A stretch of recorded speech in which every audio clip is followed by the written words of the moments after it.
Buenas noches, mi nombre es Vanessa Uribe, residente de Medicina de Urgencias. Esta noche vamos a exponer los body packers. Con respecto a los body packers, estos son personas que van a ingerir paquetes con drogas ilícitas con el fin de transportarlos de manera encubierta a través de las fronteras internacionales. También se les conocen como mulas o correos humanos, en donde estos casos fueron descritos por primera vez por el doctor Deitel y el doctor Siet en 1973, que tuvieron a un paciente joven con una obstrucción intestinal, 13 días después de haber ingerido un condón que contenía cannabis. En Colombia, Perú y Bolivia son los principales productores de esta hoja de coca en el mundo, con una producción mundial que se estima entre 550 toneladas de cocaína al año, en donde Colombia tan solo en el 2020 tuvo 100.000 hectáreas de este cultivo, lo que representaba el 70% de la producción mundial de esta droga. Gran parte de esta cocaína, por ejemplo, producida en América Latina, se distribuía el 65% a Europa y el 35% a Estados Unidos, en donde esta droga se transporta ya sea de forma marítima, aéreas, terrestres. Otro de los métodos que se han venido utilizando han sido los body packers, quienes son utilizados pues para evadir todos estos controles fronterizos. El tráfico mediante estos body packers ha ido aumentando significativamente en las últimas décadas, aunque estas cifras no van a ser exactas ni precisas debido a toda esta naturaleza clandestina de esta actividad. Aproximadamente entre 1993 y 2005 se registraron aproximadamente 1.250 detenciones en ese aeropuerto internacional de New York, en donde tras los ataques del 11 de septiembre del 2001 se aumentaron el 60% de los arrestos, seguramente pues por toda esta mayor vigilancia que se empezó a realizar, en donde se documentó que la cocaína era la droga generalmente involucrada durante estos body packers, que representaba aproximadamente el 95% de todos los casos, ya seguida por la heroína, por el cannabis y en menor medida por las metanfetaminas, en donde pueden haber variaciones en el transporte de estas drogas. Por ejemplo, en Irán predomina la heroína principalmente, en donde los que transportan estas drogas generalmente son hombres jóvenes, aunque ya hay casos documentados de mujeres en embarazo y de niños inclusive. La mortalidad por estas condiciones generalmente es baja, pero las complicaciones se pueden llegar a presentar entre el 1 al 5% de los casos, lo que es importante tenerlos en cuenta pues a la hora de abordar a estos pacientes. Hay que tener tres diferencias en unos conceptos que puede encontrar uno, por ejemplo, en la literatura. Tenemos los body packers, que van a ser las personas que ingieren las múltiples paquetes de estas drogas que van a ser diseñados especialmente para el tráfico internacional, en donde estos paquetes son, digamos, más elaborados, son más resistentes, van a tener látex, parafina, en donde van a minimizar como ese riesgo de ruptura. Pero, por ejemplo, estos pacientes suelen transportar entre 50 y 150 paquetes, en donde cada uno es de 2 a 8 centímetros y suelen generar un peso de 1 kilogramo, enfrentando riesgos como intoxicación en el caso de ruptura de uno de estos paquetes, obstrucción intestinal o inclusive necesidad de cirugía para la extracción de estos paquetes. Hay que tener en cuenta y diferenciarlo de los body stuffers, que son pacientes que generalmente durante intervenciones policiales lo que hacen es que van a ingerir paquetes de forma rápida cuando son, pues cuando se encuentran con la policía. Entonces estos paquetes generalmente son improvisados, son mucho menos seguros, generalmente se realizan con plástico o papel y estos empaques van a tener una menor tolerancia, por ejemplo, el tránsito intestinal. Estos pacientes suelen introducirse en entre 1 a 15 paquetes, generalmente son menores de 2 centímetros y van a tener drogas en cantidades mucho más pequeñas. Y otro de los conceptos que también es importante diferenciar son los body pushing, que es una técnica de transporte en donde se empacan estas drogas, ya sea por empaques también improvisados a nivel del recto o la vagina, generalmente en las cárceles o en lugares donde está revisando la policía, que también van a presentar unos riesgos comunes como la irritación, la perforación o intoxicaciones en caso pues de la ruptura de uno de estos paquetes. También es importante tener en cuenta que estos diferentes empaques han ido evolucionando para minimizar todos estos riesgos, para disminuir todos estos riesgos y facilitar el transporte de las sustancias ilícitas, en donde hay que tener en cuenta que estos empaques deben tolerar tanto el tránsito intestinal y permitir que se puedan recuperar de forma completa al finalizar para pues continuar el proceso de la droga, en donde inicialmente se utilizaban eran los preservativos, los guantes de látex, en donde estos iban a ser atados de forma rudimentaria y tenían un alto riesgo de ruptura. Hoy en día, por ejemplo, esas técnicas han ido avanzando. Generalmente ya se realizan con 5 a 7 capas de látex tubular. Muchas veces estas son reforzadas con aluminio parafina, lo que van a mejorar esa seguridad y van a disminuir también a esa detención por medio de las radiografías, en donde, por ejemplo, ya se han descrito diferentes tipos de empaques de la cocaína. Por ejemplo, tenemos el tipo 1 que es rudimentario, con un alto riesgo de las rupturas. Tenemos empaques tipo 2, en donde ya hay múltiples capas de látex tubular. Tenemos, por ejemplo, el tipo 3 que es reforzado con aluminio y el tipo 4 en donde la cocaína se compacta tras disolverla en una solución alcohólica y se va a cubrir posteriormente con parafina, en donde digamos que podría ser un poco más segura.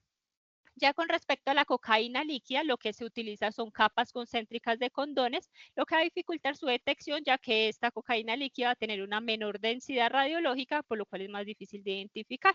En donde las complicaciones de estos pacientes van a depender sobre todo de ese tipo de empaques, en donde entre los empaques más rudimentarios van a tener más riesgo de rupturas y empaques más grandes van a tener riesgo de obstrucción intestinal. En esta fotografía, por ejemplo, se puede observar cómo está la cocaína, por ejemplo, compacta, ya posteriormente viene envuelta por el látex y finalmente viene cubierta por cera en el exterior. Como vemos, entonces, lo que principalmente se transporta por estos medios es la cocaína y la heroína. Por ejemplo, la cocaína, que es un alcaloide derivado de esa planta de coca, esta va a aparecer como un polvo blanco, que es clorhidrato de cocaína, y también aparece en su forma de base libre, que es el crack, y en forma líquida, en donde el consumo de esta cocaína puede ser por vía inhalada, fumada, intravenosa, oral o rectal, pero hay que tener en cuenta que estas personas al transportarlos pueden llevar de 50 a 100 paquetes, en donde cada uno de estos paquetes va a contener entre 5 a 10 gramos y eso se van a identificar en las radiografías por medio de imágenes radioopacas y en las tomografías. Y las complicaciones pueden ser que pueden generar ruptura, obstrucción o perforación. Ya con respecto a la heroína, este es un opiáceo semisintético que se viene en polvo, en pasta, en solución líquida, en donde se puede consumir principalmente de forma inyectada, inhalada o fumada, en donde los paquetes van a contener aproximadamente entre 5 y 15 gramos de heroína y su detección va a ser mucho más complicada en las radiografías ya que tiene una densidad mucho más baja. Con respecto al cannabis, que es derivado del cannabis sativa, este se puede presentar en forma de flores secas como la marihuana, se puede presentar también como resina comprimida como hachís o en forma de aceite, en donde este se puede consumir de forma fumada, vaporizada o ingerida, en donde cada paquete de esos suele contener entre 20 a 30 gramos de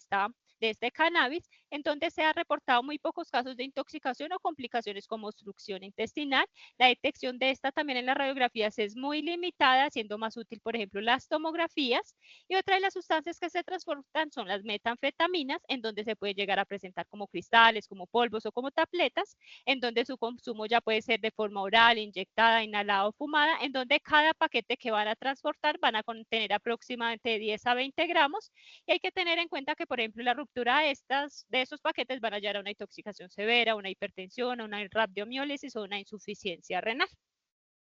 Ya con respecto a la parte de la fisiopatología, debemos tener en cuenta que van a haber unos factores tanto del empaque, del tracto gastrointestinal, externos o médicos que van a favorecer que se presenten estas complicaciones. Por ejemplo, la ruptura de paquetes ingeridos puede llegar a ocurrir cuando hay, por ejemplo, empaques con materiales de baja calidad, cuando hay defectos en esa fabricación de este empaque, cuando hay un número insuficiente de capas o generalmente cuando estas drogas las generan muy compactas van a generar una presión interna excesiva sobre el plástico. Además, hay que tener en cuenta que el tránsito intestinal con sus contracciones peristálticas van a llevar a una fricción de este empaque y además están expuestos a enzimas digestivas. Todo esto va a favorecer que se pueda romper más fácilmente este empaque. Además, algún tipo de golpes, generalmente cuando introducen o se tragan, por ejemplo, de forma rápida, esos paquetes pueden generar más lesiones o cuando utilizan exceso de laxantes para eliminarlos, también va a llevar a que haya un mayor riesgo de ruptura. Hay otras condiciones propias del paciente que van a aumentar este riesgo de ruptura, por ejemplo, en los casos de pacientes con estreñimiento, que tengan estenosis o diverticulitis.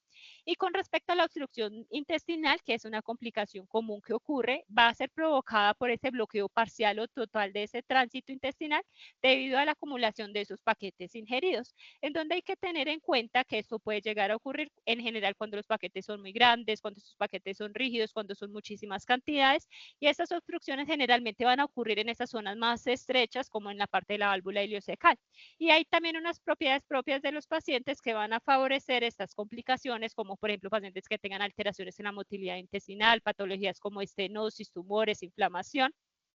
Y ya con respecto a la perforación intestinal, hay que tener en cuenta que si los paquetes generan unos bordes irregulares, estos bordes podrían llegar a impactar sobre la mucosa intestinal y generar un punto de presión y llevarla a una lesión. Además, la fricción constante de todos estos paquetes por la mucosa intestinal va a aumentar ese riesgo de perforación. Además que van a haber unos pacientes que tienen unas enfermedades como úlceras, inflamación, que van a llevar a una mayor fragilidad de esta mucosa, y además que entre más paquetes en estas áreas estrechas, pues van a aumentar la presión en estos sectores, aumentando el riesgo de perforación. Ya con respecto a estos pacientes y en cualquier paciente con intoxicación, lo más importante es esa sospecha clínica, en donde debemos tener una historia clínica es clave para identificar a estos pacientes. Por ejemplo, algunos pacientes nos pueden mencionar que habían consumido alguna sustancia o, por ejemplo, los familiares dicen que tienen la sospecha de que habían ingerido algo. Es importante indagar, por ejemplo, por los elementos encontrados alrededor de la escena, como medicamentos, envases, drogas, por ejemplo, notas suicidas. También es importante sospecharlo, por ejemplo, en pacientes que lleguen evasivos, que no quieran contar qué es lo que les está pasando. Es muy importante pues tener esa alta sospecha clínica en estos casos, en donde la valoración inicial juega un papel muy importante en estos casos, porque si yo veo a un paciente con alteraciones en el estado mental, que por ejemplo llegan agitados, confusos, con estupor, cuando llegan alteraciones de los signos vitales como taquicardia, hipertensión, hipotensión, cuando llegan con hipotermia o hipertermia, también nos hace sospechar. También es muy importante valorar esos cambios de coloración en la piel, por ejemplo, cuando se presentan flushing por antimuscarínicos, cianosis por metahemoglobinemias. Es muy importante oler a los pacientes, ya que hay unos olores distintivos como el etanol, la acetona, los órganos fosforados, que nos van a ayudar a aumentar esa sospecha clínica que estamos frente a un paciente intoxicado. También es muy importante las ayudas diagnósticas, por ejemplo, los cambios electrocardiográficos. Si nos llega un paciente joven, por ejemplo, con una taquicardia de complejos anchos, prolongación del QT, nos debe ser sospechar en intoxicaciones, a pacientes con acidosis metabólicas. Y ya con respecto a la sospecha clínica en pacientes con body packers, deberíamos sospecharlos cuando nos llegan unos pacientes que estén intoxicados y que tengan antecedente de un viaje reciente, cuando empiecen con un comportamiento muy evasivo, cuando empiecen, por ejemplo, con signos de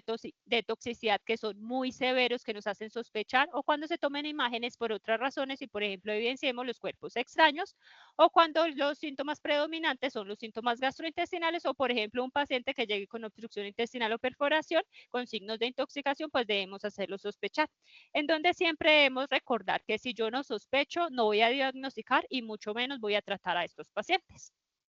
Ya con respecto a la atención inicial en todos los pacientes intoxicados, debemos comenzar primero asegurando la seguridad de todo el personal médico, de todo este personal de salud, en donde debemos identificar posibles fuentes de exposición y en caso de ser necesario protegernos nosotros y proteger todo nuestro equipo con elementos de protección personal en caso de ser necesario. Ya posteriormente vamos a evaluar y estabilizar a todos estos pacientes siguiendo pues el enfoque que ya todos conocemos, el ABCD, en donde va a ser crucial valorar esa vía aérea, garantizando que esté permeable, aspirar y succionar, por ejemplo, secreciones, descartar que haya unas obstrucciones. Por ejemplo, en pacientes que necesiten, se debe asegurar la vía aérea si es necesario. Ya con respecto a la respiración, es importante evaluar, por ejemplo, la frecuencia, la saturación de oxígeno, administrar oxígeno cuando estas saturaciones son menores de 90, mirar también el patrón respiratorio que está cursando el paciente. Por ejemplo, si el paciente tiene bradipnea o taquipnea, puede indicar algunos tóxicos específicos. Ya con respecto a la circulación, debemos monitorizar toda esta presión arterial, la frecuencia cardíaca. Si el paciente lo requiere, pues administrar líquidos intravenosos. Debemos hacer en ese momento también el tratamiento de las arritmias, del ensanchamiento del QRS. Debemos valorar también el estado neurológico de los pacientes, detectar, por ejemplo, hipoglicemias y tratarlas. Si están convulsionando, también tratarlos de forma adecuada. Estar atentos de la temperatura para tratar la hiper o la hipotermia. Y adicional a todo este ABCD, se adiciona en las intoxicaciones la F como el antídoto, la terapia específica para este tóxico sospechamos, y la G como una descontaminación que va a incluir tanto el carbón activado dentro de esa primera hora de ingesta y la irrigación intestinal completa en unos casos específicos, en donde podemos recordar que podemos mandar a otra persona a hablar con los familiares o con quienes lo trajeron para indagar, por ejemplo, acerca de los hechos ocurridos, si de pronto saben qué sustancia fue ingerida, qué cantidad, hace cuánto tiempo. Y ya de acuerdo a todos esos hallazgos clínicos y esta valoración que le hacemos a los pacientes, es importante pues determinar si de pronto el paciente llega a presentar algún toxidrome específico, lo cual a veces es un poco difícil, pero nos puede ayudar pues a identificar frente a qué sustancias estamos y también con las pruebas complementarias nos podemos ayudar para esto.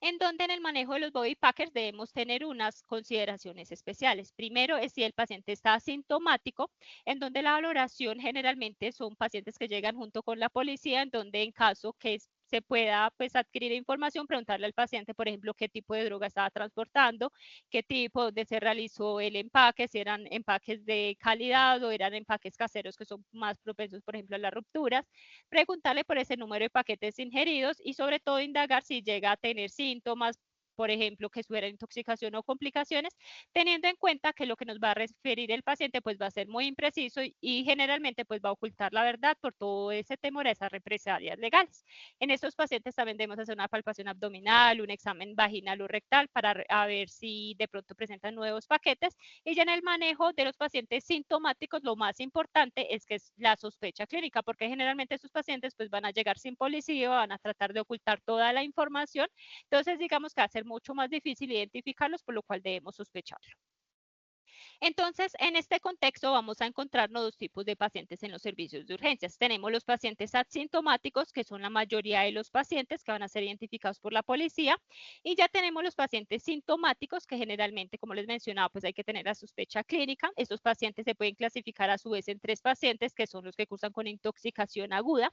que generalmente van a presentar síntomas neurológicos, cardiovasculares y autonómicos, dependiendo del tipo de la droga que esté involucrada. Y los otros pacientes pueden presentar obstrucción intestinal y perforación intestinal, en donde vamos a ir analizando pues cada uno de estos tipos. Ya con respecto a la intoxicación por cocaína hay que tener en cuenta dos aspectos fundamentales. Primero es que generalmente un usuario cuando lo utiliza pues la cocaína por recreación generalmente puede llegar a consumir por sesión entre 100 y 200 miligramos de cocaína inhalada, en donde generalmente cada línea puede llegar a tener de 20 a 50 miligramos, en donde los usuarios que son más experimentados o dependientes pueden llegar a consumir hasta 500 miligramos en una sola sesión. Sin embargo, los body packers generalmente van a transportar cocaína, en donde cada paquete va a contener de 4 gramos a 15 gramos. Vemos que las dosis son muchísimo más elevadas que en la recreación y además que esto va a ser cocaína pura. Entonces, en el caso de que haya ruptura de un solo paquete, se va a liberar pues directamente en todo el sistema gastrointestinal y va a resultar en una dosis que es aproximadamente de 80 a 50 veces mayor a la dosis recreativa típica. Y si adicional a eso miramos, por ejemplo, la cocaína en forma líquida, va a contener de 10 a 15 de 10 a 50 gramos, lo cual va a ser muchísimo mejor, muchísimo peor, teniendo en cuenta que esa dosis letal estimada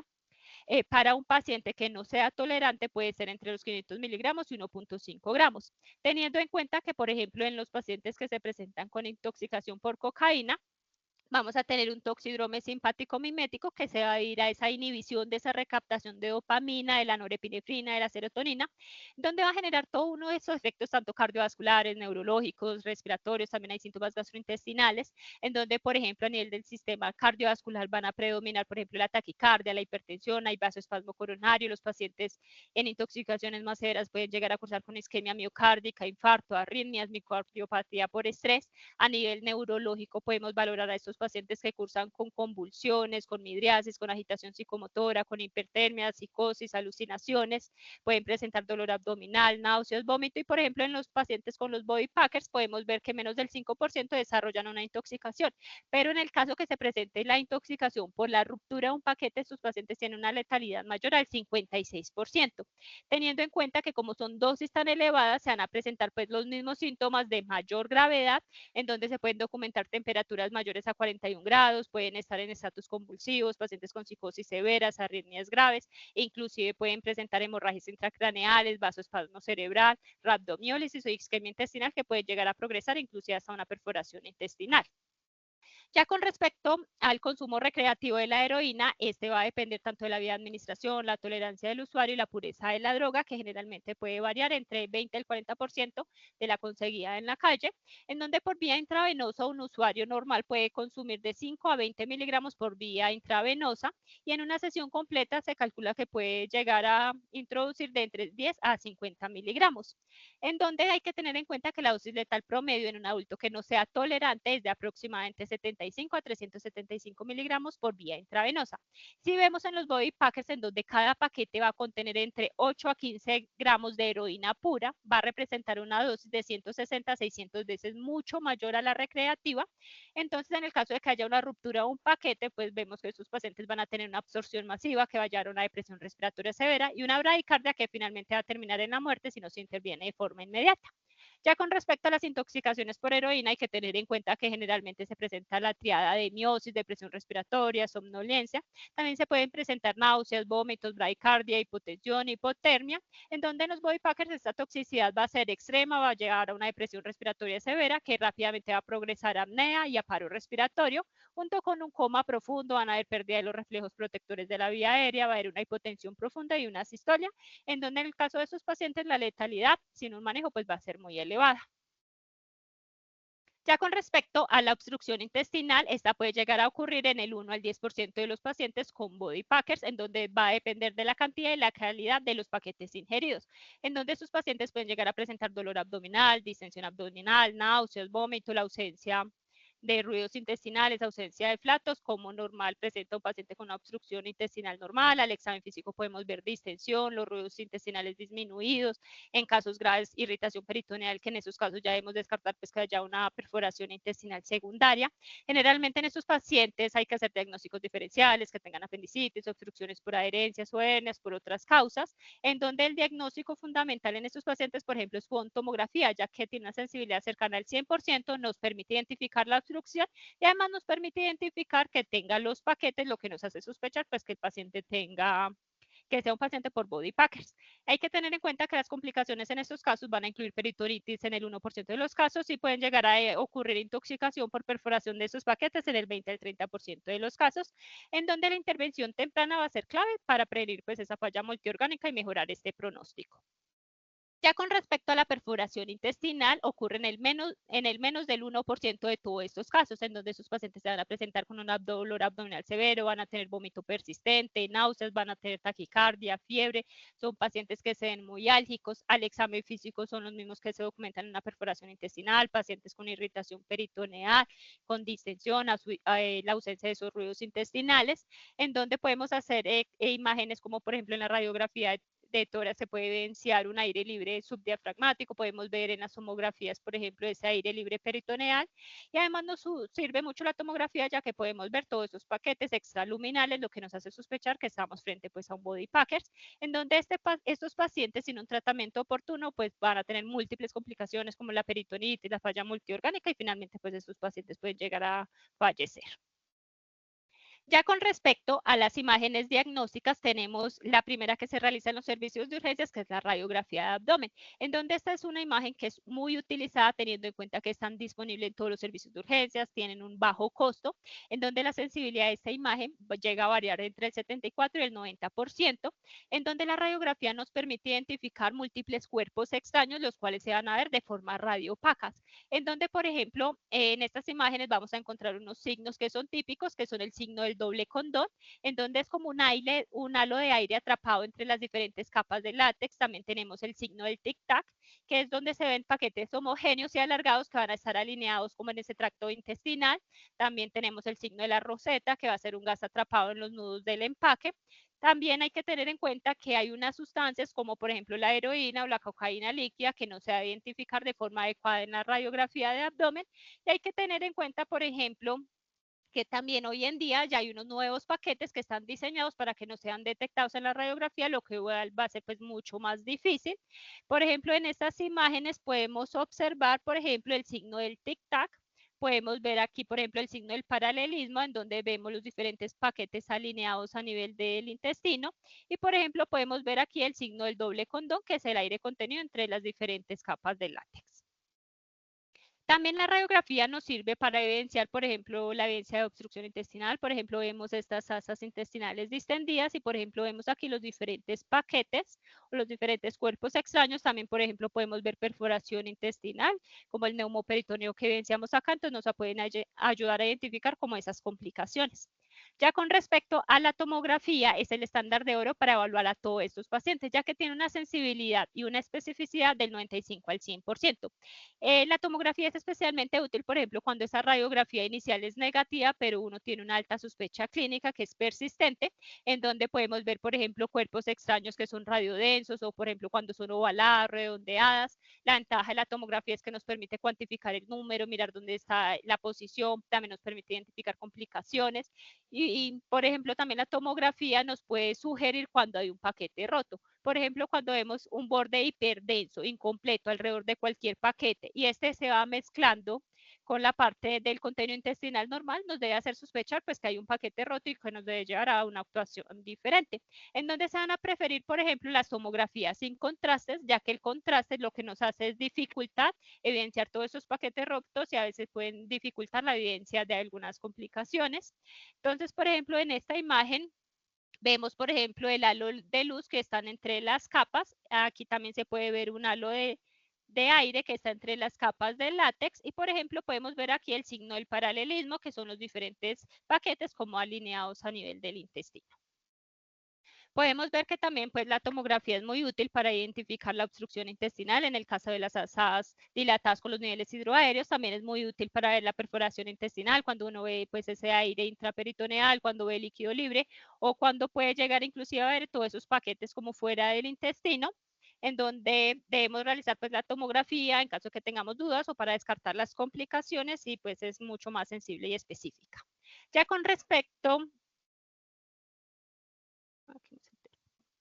Ya con respecto a las diferencias imagenológicas que se encuentran principalmente entre las diferentes sustancias, hay que tener en cuenta, por ejemplo, que la cocaína compacta en la radiografía de abdomen suele ser radiopaca, mientras que en la tomografía va a ser hipertensa, en donde generalmente tiene unas unidades de 219, pero hay que tener en cuenta que si, por ejemplo, el paciente ingirió fue una cocaína en forma líquida o en polvo, esta va a ser macizo densa, por lo cual no se va a identificar en la radiografía de abdomen, pero en la tomografía va a ser más fácil de identificar. Mientras que la heroína, por ejemplo, es radiolúcida y es menos densa que las heces, por lo cual en la radiografía no se evidencia. Y en la tomografía esta heroína va a ser hipodensa con valores aproximados de menos 520 unidades, que son similares al aire, por lo tanto, por ejemplo, se identifica más fácilmente en esas tomografías. Ya con respecto al cannabis comprimido, en la radiografía se puede ver más radiopaco y más denso que las heces, por lo cual se puede identificar en estas radiografías, pero con respecto a la tomografía va a ser más hiperdensa, como aproximadamente con 700 unidades. Ya con respecto a las metanfetaminas, estas densidades pueden variar muchísimo, en donde pueden ser de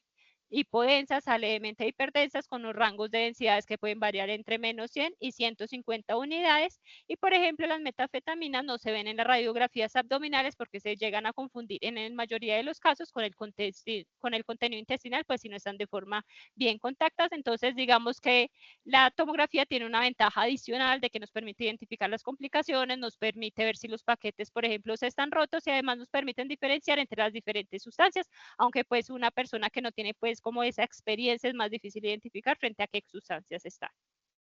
Ya con respecto a la ecografía, esta también es una herramienta rápida y que se utiliza pues mucho en los servicios de urgencias, pero hay que tener en cuenta que la sensibilidad en estos casos específicos es del 50 al 75% de los casos, en donde puede ser útil para identificar esos paquetes hiperecogénicos con sombra acústica posterior, identificar complicaciones como perforaciones, ver líquido libre, asas dilatadas. Sin embargo, hay que tener en cuenta que, por ejemplo, hay muchos paquetes que sí es difícil verlos en la radiografía y en la tomografía, muchas veces en la ecografía por esa interposición de ese gas intestinal se van a dificultar mucho más la vista, por lo cual va a generar muchos falsos negativos. Ya con respecto a la resonancia magnética, la sensibilidad y la especificidad no están bien delimitadas, teniendo en cuenta que realmente se usan de forma muy infrecuente, en donde lo que se ven son paquetes hipointensos en T1 y en T2.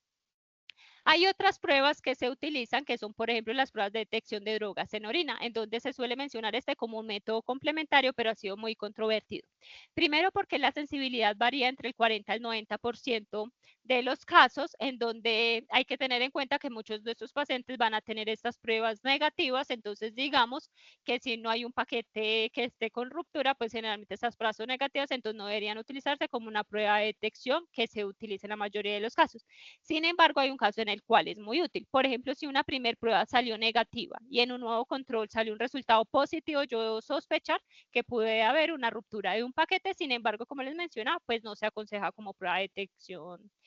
rutinaria. Ya con respecto al tratamiento, el manejo de estos body packers hay que tener en cuenta que en el caso de los asintomáticos debemos facilitar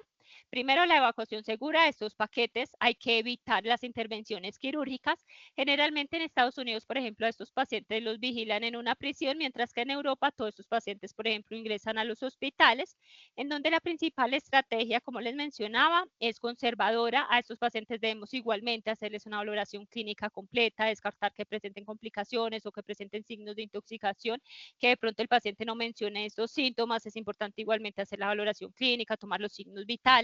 Ya con respecto a ese manejo, lo que se hace es una irrigación intestinal completa con polietilenglicol, en donde vamos a administrarla a una velocidad 1.5 a 2 litros por hora, en donde generalmente se va a pasar por vía oral o por sonda nasogástrica, teniendo en cuenta que a veces como estos pacientes están en contra de su voluntad, se pueden generar más limitaciones, pueden que no se tomen lo que uno les entregue fácilmente, entonces digamos que en estos casos con una sonda nasogástrica es más fácil administrar esta velocidad pues de forma más constante y verificando pues que sí se está administrando. Este procedimiento puede llegar a durar entre 6 a 12 horas dependiendo pues el número de paquetes que este paciente haya ingerido, en donde se deben continuar hasta que uno identifique que haya una eliminación completa de estos pacientes. Otros manejos adicionales que yo puedo realizar en estos pacientes es el uso de los agentes prokinéticos, por ejemplo la metoclopramida o la eritromecina, que me van a ayudar a mejorar toda esta motilidad intestinal, pero siempre debo vigilar a estos pacientes, en especial porque con estos medicamentos voy a tener un riesgo de la prolongación del intervalo QT, en especial si el paciente, aparte de todo, estaba transportando cocaína o si el paciente había tomado previamente loperamida antes de tomarse estos paquetes. Y también hay unas intervenciones que no están recomendadas en el caso de estos pacientes. Por ejemplo, los laxantes. ¿Por qué? Porque estos laxantes van a aumentar estos movimientos intestinales y eso va a generar esas mayores contracciones que pueden llegar a perforar estos paquetes. Además, el ácido gástrico, por ejemplo, también puede causar una ruptura mecánica. La inducción del vómito va a aumentar esa presión intraabdominal, lo que va a aumentar el riesgo de la ruptura de este paquete. También están contraindicadas, por ejemplo, las endoscopias o las colonoscopias, porque estas manipulaciones pueden llegar a perforar el paquete y pues llevar a una intoxicación. El contraste oral no es que tenga una contraindicación como tal, pero lo que ocurre es que si uno se administra contraste oral, va a dificultar como esa visualización de los próximos controles, entonces no va a poder uno identificar si se eliminó o no completamente, por ejemplo, el paquete. Y ya una vez se identifique que el paciente haya eliminado de forma completa pues todos estos paquetes y haya ausencia de complicaciones, el paciente pues se le puede dar de alta médica. Ya con respecto a los pacientes sintomáticos, debemos hacer primero un manejo que se hace en todo paciente intoxicado, debemos hacer una valoración clínica completa, debemos establecer pues si se requiere asegurar una vía aérea, hacer esa estabilización hemodinámica, debemos hacer control de todos los síntomas que vayan apareciendo y la identificación de posibles complicaciones, ya sea como hipertermia, hipertensión, entre otras, en donde estos pacientes, como vemos, como las dosis son tan graves las que ocurren en el caso de perforación de un paquete, todos estos pacientes deberían tener una monitorización continua en urgencias y en el caso en que sea posible, pues pasarlos a una unidad de cuidados intensivos. Hay que tener en cuenta que uno de los síntomas que se presentan es la hipertermia, en donde esta va a ser una complicación crítica en estos pacientes, porque eso me puede generar rhabdomiólisis, me lleva a una falla renal aguda, me lleva a un daño neurológico irreversible, en donde temperaturas mayores a 41.1 grados ponen en riesgo a este paciente a que haya un fallo multiorgánico. Y ya cuando esas temperaturas son mayores a 43 grados, ya generalmente son letales, en donde los métodos de enfriamiento activo van a ser esenciales en todos estos pacientes. Podemos hacer inmersión en agua helada, en donde logra tasas de enfriamiento aproximadamente de 0.15 gramos por minuto. También podemos utilizar compresas frías, mantas refrigerantes. Y en el caso de esas temperaturas tan severas, podemos llegar a utilizar inclusive sedación con benzodiazepinas, que nos van a ayudar a controlar como toda esa actividad muscular en caso de que haya agitación y todo eso, para evitar que haya un aumento adicional de esa temperatura. Ya con respecto a las convulsiones, estas deben tratarse de forma inmediata, en donde la primera línea de tratamiento de estas van a ser las benzodiazepinas. teniendo en cuenta que si este paciente, por ejemplo, no mejora, puedo poner una segunda dosis de benzodiazepinas y en caso en que las crisis ya persistan, vamos a utilizar propofol o barbitúricos como el fenobarbital. Hay que tener aquí una característica especial y es que la fenitoína no se aconseja en estos casos, porque la fenitoína actúa bloqueando esos canales de sodio, lo que va a empeorar todas esas alteraciones cardiovasculares, como prolongar este intervalo QTM, va a agravar toda esa cardiotoxicidad en estos pacientes intoxicados por cocaína. Ya con respecto a la agitación psicomotora, que es uno de los síntomas que se presentan principalmente en estos pacientes, debemos enfocarnos como en controlar toda esta hiperactividad simpática, toda esa excitación central, ya que esta agitación psicomotora nos va a empeorar la hipertermia, puede llevar a una radiomiólisis, puede llevar a un mayor daño cardiovascular, en donde el manejo de primera línea, por ejemplo, en esta agitación psicomotora son las benzodiazepinas. También, en caso de que, por ejemplo, el paciente ya tenga una psicosis severa refractaria a las benzodiazepinas o una agitación extrema, también podemos utilizar la dexmedetomidina, que es un agonista alfa-2, en donde nos va a ayudar a controlar esa agitación, nos ayuda además a controlar la presión arterial, la frecuencia cardíaca, sin comprometer como esta función respiratoria. Y ya en casos extremos, en donde finalmente sea refractario a todo, debo pensar en sedar de forma profunda a estos pacientes, en donde vamos a utilizar en estos casos propofol, teniendo en cuenta pues que si ya requiere una sedación profunda, el paciente pues ya debe tener asegurada la vía aérea, teniendo en cuenta que en los casos de agitación psicomotora lo que debo evitar son los antipsicóticos, porque esto va a empeorar estos síntomas y además me va a exacerbar la hipertermia y puede llegar a inclusive producir un síndrome de neuroléptico maligno, por lo cual no los debo usar.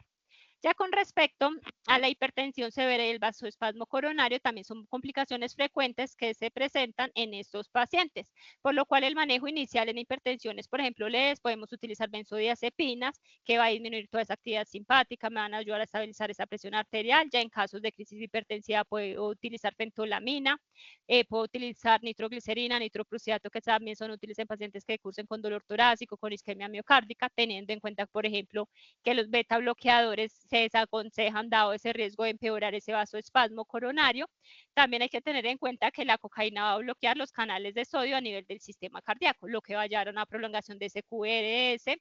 va a generar unas arritmias graves, por lo cual esos pacientes cuando se presenten con un QRS mayor a 100 milisegundos, debo aplicar bicarbonato de sodio, en donde puedo iniciar con un bolo inicial de 1 a 2 milimoles por kilogramo hasta unas dosis máximas de 6 milimoles por kilogramos, y ya en caso de una arritmia, por ejemplo, refractaria, podría utilizar de segunda línea la lidocaína, ya que la lidocaína me va a desplazar de forma competitiva esa cocaína de esos canales de sodio, mejorando toda esta conducción cardíaca. Ya también en el caso de rabdomiólisis puede utilizar, por ejemplo, la hidratación agresiva. Y adicional a todos estos manejos sintomáticos, hay que tener en cuenta que esos pacientes con ruptura de los paquetes de cocaína deben ser llevados todos a manejo quirúrgico, ya que como no existe un antídoto específico para esta toxicidad, se debe eliminar todas esas sustancias por medio de un lavado quirúrgico.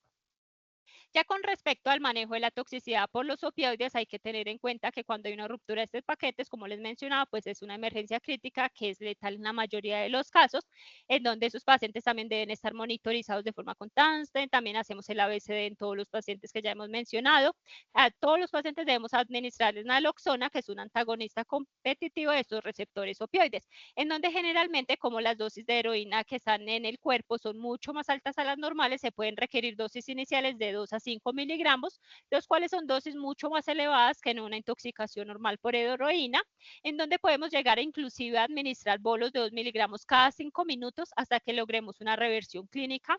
Y una vez estabilizado el paciente, vamos a continuar una infusión continua, en donde esta infusión lo vamos a calcular según el número de dosis en bolo que requirió el paciente, en donde debemos tener un equilibrio pues en esta infusión de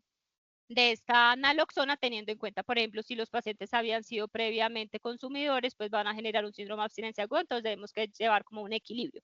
En todos estos pacientes el soporte respiratorio, por ejemplo, es crucial. En casos de paros, asegurar la vía aérea, hacer el proceso pues de reanimación normal. Y ya hay una pequeña diferencia que ocurre en la intoxicación por heroína, y es que una vez estos pacientes se estabilizan con la naloxona, estos pacientes pasan a ser manejados como un paciente asintomático. Con esto me refiero a que pasan a hacer una irrigación intestinal para hacer un lavado de estos paquetes con polietilenglicol, y estos pacientes por lo general no requieren manejo quirúrgico ya que tienen un antídoto, y solo se indica el manejo quirúrgico en el caso en que no mejoren clínicamente.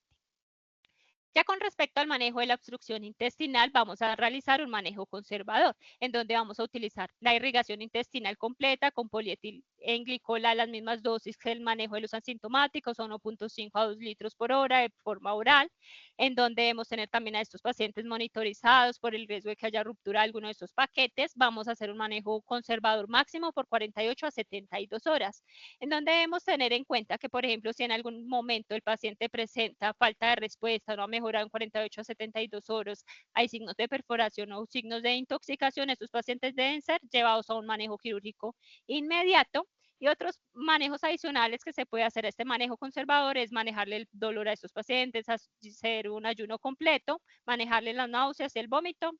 en general.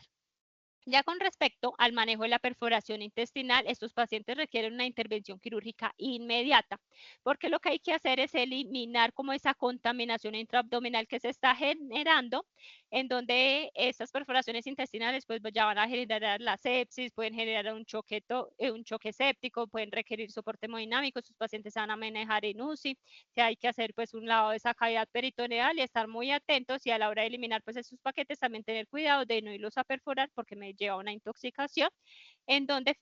posteriormente también se pueden presentar múltiples complicaciones en estas cirugías, como los abscesos intraabdominales o las fístulas intestinales. Entonces podemos ver que el manejo quirúrgico generalmente en estos pacientes están indicados principalmente en los pacientes que no logren expulsar todos los paquetes en cuestión de 48 a 72 horas, también en pacientes que tengan una obstrucción intestinal persistente luego de 48 a 72 horas de tener una irrigación intestinal completa, pacientes con perforación intestinal, cuando haya una intoxicación por la ruptura de un paquete de cocaína, cuando haya una perforación de un paquete de heroína, pero que no responda al manejo con la naloxona, o pacientes que finalmente no evolucionan de forma favorable o se encuentran atascados estos paquetes, en donde el procedimiento de elección va a ser la laparotomía, seguridad de la gastrostomía o la enterotomía, teniendo en cuenta pues de dónde está ubicado estos paquetes o estas complicaciones. Por ejemplo, podemos observar este estudio que se realizó en donde indicaban, por ejemplo, que las principales causas de los manejos quirúrgicos en el 79% eran las intoxicaciones con opioides que no respondieron al manejo con la naloxona, en el 17% de los casos de obstrucción gastrointestinal, en el 2% casos de sangrados gastrointestinales y también en el 2% de peritonitis. Con respecto al carbón activado en los pacientes con body packers, no se encuentra información realmente. Entonces, basándonos en la información que hay en la literatura de acuerdo al carbón activado en las intoxicaciones, hay que tener en cuenta que su administración va a ser más eficaz cuando se administra en la primera hora tras la ingesta, en donde estos se van a utilizar a unas dosis únicas de 0.5 a 1 gramo por kilo, con máximo 50 gramos, tener en cuenta que se van a utilizar en intoxicaciones por sustancias que generan una recirculación, por ejemplo, enterohepática. Es útil en medicamentos como por amitriptilina, imipramina, clorpromacina. Con respecto a las sustancias psicoactivas, también puede ser útil en cocaína, en heroína, en metanfetaminas, teniendo en cuenta que estos no van a ser efectivos para las sustancias como los alcoholes, los metales pesados como el hierro, el mercurio, o en los ácidos o bases corrosivas. Y también hay que tener en cuenta que hay contraindicaciones como pacientes que no están protegiendo la vía aérea, por ejemplo, la hemorragia gastrointestinal o riesgo de perforación intestinal. Entonces, basado en esto, vamos a utilizar solo carbón activado en los casos en que tengamos intoxicación por heroína o por cocaína que se presenten en esa primera hora de esa intoxicación, pues teniendo en cuenta las indicaciones normales del carbón activado en pacientes intoxicados. Aquí, por ejemplo, podemos observar unas diferencias entre las tres diferentes situaciones que les mencionaron al inicio de la presentación. Podemos ver, por ejemplo, que estos body poachers generalmente no requieren un manejo en el servicio de urgencias, normalmente se descarta o se retiran los paquetes a nivel de la vagina o a nivel rectal, y a estos pacientes se les puede dar egreso sin ningún otro estudio. Vemos que el manejo de los body packers con los body stuffer generalmente es muy similares, en donde en todos debemos descartar las complicaciones como intoxicación, obstrucción o perforación intestinal, y generalmente en ambos se hace el mismo tipo de manejo. Por ejemplo, aquí podemos ver un algoritmo que resume todo lo que hemos hablado durante esta exposición, en donde vemos, por ejemplo, que pacientes con toxicidad por heroína, vamos a hacer un manejo sintomático, administrar la naloxona, en caso en que mejore, vemos qué pasa, hacer un hacer un tratamiento de los asintomáticos, y en el caso en que la toxicidad persista, pues ya pasa a ser un manejo quirúrgico. Vemos como en el algoritmo, por ejemplo, en la intoxicación por cocaína, aparte del manejo sintomático, todos sus pacientes requieren un manejo quirúrgico inmediato. Vemos como en los pacientes asintomáticos necesitan es la irrigación intestinal, y ya en los pacientes que después de 72 horas no mejoren, pues ya pasarían a un manejo quirúrgico, o inclusive en los pacientes que tengan la retención de los paquetes asintomáticos después de 5 días también deben ir a un manejo quirúrgico. Y vemos que en casos de obstrucciones o perforaciones intestinales, pues ya se procede al manejo quirúrgico, que es como el algoritmo de todo lo que hemos charlado.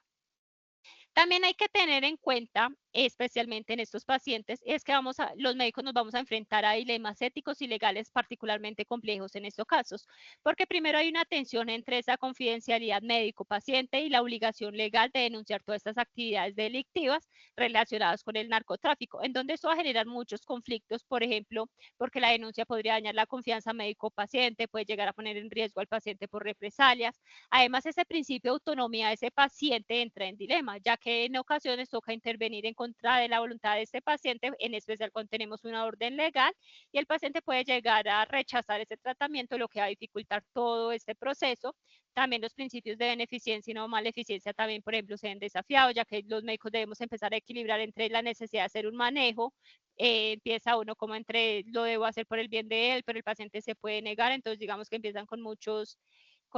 dilemas. Y hay otro problema, y es la estigmatización de estos pacientes, porque muchas veces la gente los empieza a juzgar, entonces digamos que hay que tratar de controlar eso, pues para que llevar a una imparcialidad, priorizando pues la vida de los pacientes.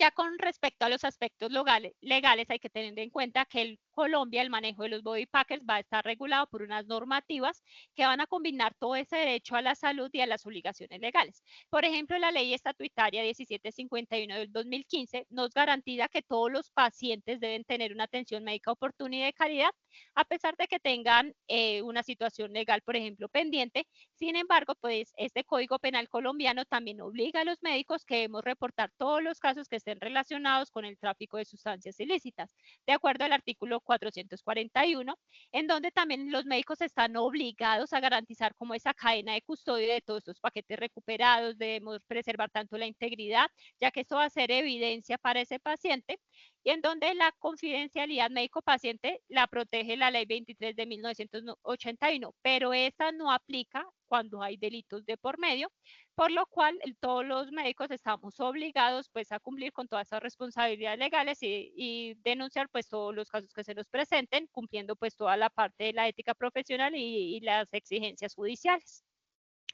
Entonces, ya como conclusiones, pues tenemos que primero en los casos de los body packers tener un alto índice de sospecha clínica, ya que los pacientes cuando llegan sintomáticos nunca nos van a admitir qué fue lo que pasó ni que ingirieron paquetes por miedo a esas represalias legales, en donde es importante valorar la parte clínica, los escenarios, tener como ese alto índice de sospecha que les mencionaba al inicio. Debemos hacer unas intervenciones tempranas en todos estos pacientes, porque como vemos las dosis son mucho más elevadas que unas dosis recreativas, entonces lleva a mayores riesgos.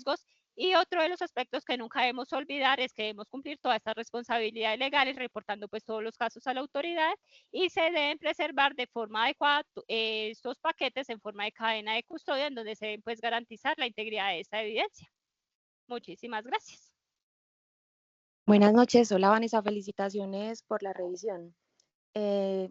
Realmente muy completa, quería como contarles ciertas cositas pues que no están comúnmente en la literatura, y es que recuerden que para los traficantes los planes a veces pueden cambiar. Entonces hay que considerar que muchas veces no planean ser llevados pues en los cuerpos, sino en carros y en otras, pues en maletas, en fin. Y muchas veces estos paquetes los recubren con alguna otra sustancia para que los perros de la policía no los sientan. Entonces, por ejemplo, a los paquetes de fentanilo los recubren con mostaza, con suavizante, con café, y si en algún momento los planes cambian y alguien se tiene pues que tragar estos paquetes, pues entonces van a estar alterados en su estructura química y van a tener mayor riesgo de perforación, o el intestino pues va a reaccionar a la sustancia con la que estuvieron en contacto. Entonces hay que tenerlo muy en cuenta. Eh, que también recordar que si bien la literatura habla sobre todo de cocaína y de heroína, pues el fentanil por un lado está muy de moda, y hemos tenido algunas modas pues de TUCIBI que ya no se comercializan esas grandes cantidades, pero sí de catinonas. Las catinonas estuvieron de moda en un tiempo, pero ahora vuelven otra vez a estar de moda, y son básicamente estas únicas drogas que nos generan este comportamiento zombie, pero no el zombie del opioide que va caminando pues por ahí, sino el zombie de conductas de automutilación, de canibalismo. Entonces, no sé si de pronto alguno recuerda un accidente que tuvo un paciente de estos cuando se reventó pues a sus paquetes dentro de un avión y empezó a atacar a todo el mundo, a morder y a mutilar a todo el mundo en un episodio psicótico pues gravísimo. Entonces, a medida que las sustancias se van distribuyendo, otro tipo de drogas puede ser pues como las susceptibles de ser transportadas por este método. Recuerden que no solamente va a depender de si la cocaína es líquida o no es líquida, si es cocaína o es heroína, sino si la droga ya está cortada o no. Es decir, cortada quiere decir que ya está mezclada con las sustancias o que la van a potenciar o que la van a diluir. Entonces, si es, por ejemplo, un transporte de aquí a México, pues ya sabemos que en México van a cortar la cocaína, entonces probablemente de aquí a allá sea más pura, pero a Europa la cocaína va cortada, entonces el paciente va a estar intoxicado no solamente por la cocaína, sino por cualquier otra sustancia, por la cafeína, por el ivamisol y en intoxicaciones agudas, sobre todo la lidocaína, pues también tiene un potencial cardiovascular y hepatotóxico muy grave y que estas otras sustancias con que cortan la cocaína y la heroína van a cambiar la densidad de esta sustancia a la hora de verlas en las radiografías o en las tomografías. Acuérdense que cuando, como tú lo decías, las dosis de las intoxicaciones aquí son masivas y cuando las dosis son masivas no se comportan como la sobredosis usual que nosotros conocemos. Los receptores pierden absolutamente toda la sensibilidad em, y toda la especificidad, entonces vamos a ver cuadros clínicos que no son comunes, que son muchísimo más difíciles de manejar. Y acuérdense pues que dentro de lo que hemos descrito y lo que vemos también es que estos pacientes difícilmente se van a morir por una de esas complicaciones usuales, sino que la mayoría de ellos van a tener SBs hemorrágicos o disección de algún vaso grande, pues disección de aorta, y la rhabdomiolisis va a ser muy, muy grave, tan grave que eso los lleva pues a la falla renal y a la muerte. Recuerden que también puede ocurrir un síndrome pilórico, entonces hay que estar pilas con estos pacientes, pues que en algún momento ya pasa tanto tiempo, pues que no eliminan los paquetes. Recuerden que ellos pueden utilizar a mujeres en embarazo, porque ellas pues tienen como su doble protección, no solamente por los paquetes que no van a ser evaluados casi siempre en los rayos X, sino pues porque por su estado de embarazo pues no las van a pasar por ninguna máquina de rayos X y las van a proteger. Entonces, si en algún momento tienen la sospecha, estas pacientes se manejan igual con polietilenglicol a las mismas dosis y pues siempre vamos a tener como prioridad sobre la vida de la mamá. Acuérdense también en el caso de las dos sobredosis masivas de opioides, de heroína, pero pues en este caso también de fentanilo, carfentanilo, remifentanilo, que también se mueven como en este mundo, que las dosis de naloxona no van a ser 3, 4 ampollas ni 10 ampollas, pues que a uno le parece como una cantidad máximo. Van a ser unas dosis masivas de naloxona, se les van a acabar y ese paciente no va a responder al manejo que ustedes conocen usualmente, el paciente pues que se inyecta 1 gramo de heroína y cae. Entonces, no utilicen las mismas dosis, piensen que van a necesitar unas dosis de antídotos que son muchísimo más grandes. Piensen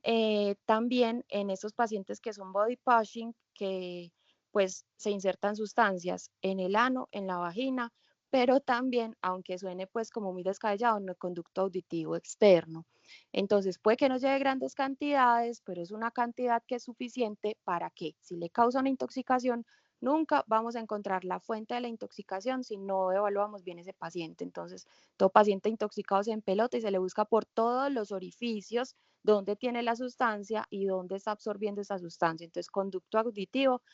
a pesar de lo raro que suene, también es un lugar para cuando ellos pues trafican. Y pues que en estos casos tenemos, como tú decías, la obligación legal de proteger la vida y de no actuar pues para la comisión de un delito. Entonces, pues tenemos la obligación de procurar que ese paciente no se muera porque tiene un altísimo riesgo de autoagresión. o incluso de heteroagresión si una de estas sustancias se rompe y esto genera una psicosis, em, y también pues de proteger el delito que se está cometiendo. Entonces, bueno, no, Vanessa, felicitaciones, muy buena revisión y quedo pendiente por si de pronto hay alguna duda.